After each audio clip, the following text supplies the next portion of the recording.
Alright lads, so obviously I haven't done anything for like a month, because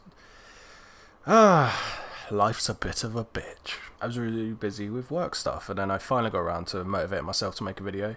Did a nice 11-minute rant, and then realised it was unstructured as fuck, and was basically just the iDubbbz' video on hating the joke police, just bitching about Twitter and the way people on it. So I'm going to go back to my original video plan, which is to talk about Dizzee Rascal, because it's someone I've wanted to talk about for ages. I normally try and make these videos on albums that are, like, have caught my eye, but from, like, 2018, so that they're still going to be relevant, like, at least a little bit. But honestly, all I've been listening to for the past few weeks is Dizzee Rascal and Crywank. And that pretty much came from an Ask Reddit post that said, you know, what genres has your country created? What kind of themes do they talk about in that music? Is it different? So, of course, I thought of grime. And I thought, nope, nothing really too different. Compared to American rap, it is like a lot of the same themes, you know, like gang violence or gang activity, drugs, women, being a hard man, that kind of thing. But nevertheless, Boy in the Corner is a genuinely great album. And you're going to sit here and listen to why. Now I'm going to preface this review by saying that I actually grew up in like a pretty decent area. It wasn't, you know, it wasn't really good. You know, I grew up in a council estate, but the place itself, it wasn't that bad. Obviously, you've got like criminals and dickheads in the area, like you do everywhere. But it wasn't like East London bad. But I found this album at a time that was quite important to me. Like I think I was in quite a transitional stage when I finally came across it. And there were just a few songs in it that hit like a little bit too close to home, you know. And I still have such a heavy emotional reaction to some of these songs. Again, the situations aren't like I didn't grow up in that area, so I'm not trying to be like, oh yeah, me and Dizzee went through so much together. But there's a lot of themes about growing up and that fear of growing up and what comes with growing up, you know. And I actually found it when I was about 13, 14, and I was being exposed to a level of violence that I never had been before. You know, thinking back, there was a lot of stuff. Like, you know, I had my first like genuine fights. I had my first like run-ins with the groups of local lads. Like, they weren't gangs by any means, but they were they were intimidating, you know. Me and my dad finally got out of that old estate after him and my mum split up, and within a month of living in our new house, I actually got woken up about 3 in the morning to my dad screaming and shouting, saying that he'd been stabbed. You know, I saw a couple of people get absolutely fucking battered in front of me.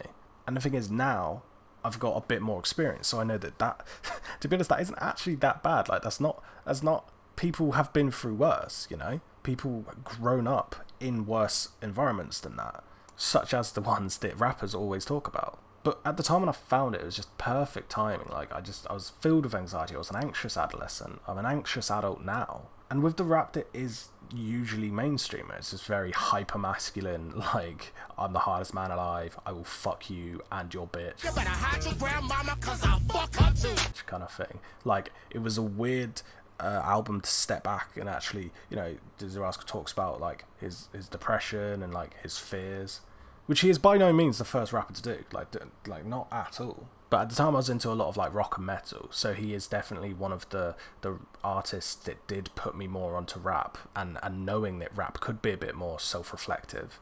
I do have to admit that I think Boy in the Corner might be a bit of its time. I don't think a lot of people would necessarily get into it like as a gateway into Dizzee Rascal stuff now, because he has changed as an artist a lot, you know. I mean, he wrote that album in his teens, I believe, and he's in sort of his early to mid 30s now. And I think like some of the instrumentation is like a weirdly, coming from a metal fan, it's almost a bit too aggressive. Like with the song Stop That, like it's good, but it's just such an assault on your senses. You have this sort of like 30-ish seconds of you know, like it's not too bad, like it's kind of slow, like it's a bit synthy, and then all of a sudden it just comes in with this really aggressive, like very over the top bouncy bass, and you've got Dizzee Rascal really aggressively spitting over the top, and every so often there's a guy in the background going whoa. And there's just so much going on, there's so many layers. I fucking love it. But that sort of style of just a lot of different sounds like mashing together, and you know, making quite like a off-piste kind of beat, and like a quite an off the track kind of record in general. That is basically what the first 3 songs are, up until, you know, Brand New Day. which I will say now is by far my absolute favourite track on not just the whole album, but possibly Dizzee Rascal's ever done. The production calms right down a bit. Like, I feel like he really took time to sort of formulate this a bit more, because it feels like a bit more reflective. It's a bit more inward looking, like talking about how he's feeling. It's one of those songs I can imagine like legit critics being like, they really took off the mask, or some other like really fucking stupid phrase like that. The next really important track is probably Cut 'Em Off. Like, this track kind of goes back to this whole generic rapper idea, but like the thing I really like about it is actually its rhyme scheme. It's another thing about this album that at the time when I found it, I'd never really like seen it done before. But it's essentially AAB. Quite commonly we have rhyming couplets like AABB, or you might have a song that's just AAAA, BBBB. It's normally very like evenly spread out, or at least it is in the rap music I normally listen to. It's not exactly like infinite levels of like internal rhymes like throughout the whole verse, but it's just really sort of, it's just quite nice. And again, you know, like every other song, the production is quite aggressive, but it's quite dark. It's really dark synth. It's got really like powerful, aggressive percussion. Just the Rascal is probably one of my next favorite tracks. Like, it just really scratches that nice guitar itch. Like, as someone who's still really into rock and metal, it's got a really nice guitar riff as it's sampled the whole way through.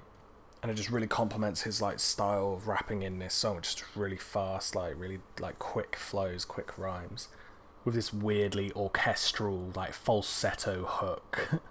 Jezebel is a really important song on this album. It was actually the first song I heard from the album, which really attracted me to it as a whole.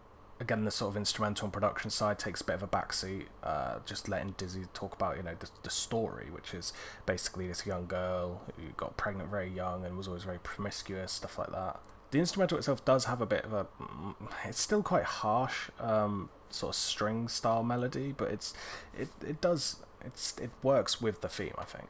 Regardless, it's pretty much a story that, like, I don't believe that nobody knows, because it's just something that happens, you know. And that's another theme that is throughout this whole album, is this idea of like the young girls in this environment, sort of not necessarily being abused, but definitely sort of being manipulated or being taken advantage of. You know, it's something that's talked about in I Love You as well, and it's mentioned and like touched upon in Brand New Day as well. It is a theme that does sort of crop up throughout like quite a few songs on this album.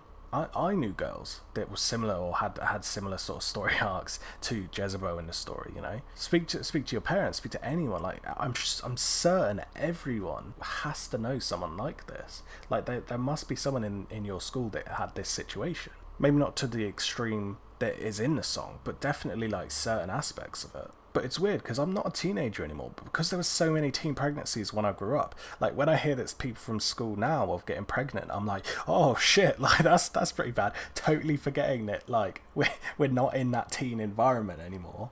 The final song on the album is Do It, and again, it's such a good song. It's one of the more like introspective ones, again, talking about his depression, talking about like how he feels about like just the general situation. And again, like this is one of those songs that does just really catch me off guard when I listen to it. Like, just some of the lines in it just fuck me right up.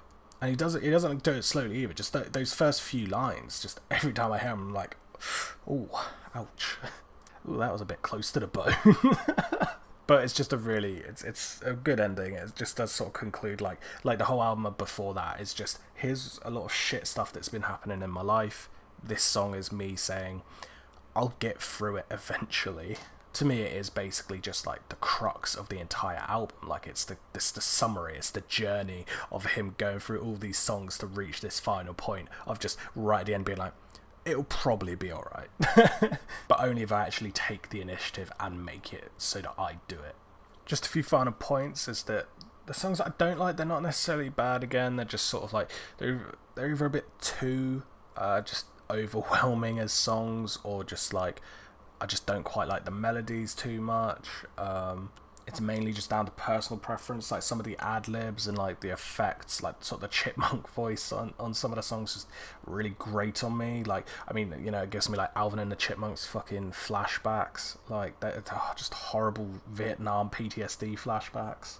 And another thing I didn't mention was actually Wiley is featured on one of the songs, and he has a pretty good verse, but yeah, there's kind of like minor things that I don't really think change my mind too much about the album, but I thought I might as well like mention them at least. But overall, this album gets an 8.25 out of 10. My final verdict on it is, if you like grime, it is a must listen. It's so good. I really, really like it. Or if you're a fan of slightly different instrumentals, I'd definitely give it a go, because he definitely has some interesting ones. I also really wanted to compare this to his latest album, which is Rascal, which, considering his sort of little stint he did with Calvin Harris, I wasn't expecting much, but I was actually really pleasantly surprised. But since this video is already 10 minutes, I'll probably come back to it at some point. It's fairly different to anything he's done before. Alright, and that's the video. Cheers for wasting 10 minutes of your life. Bye-bye.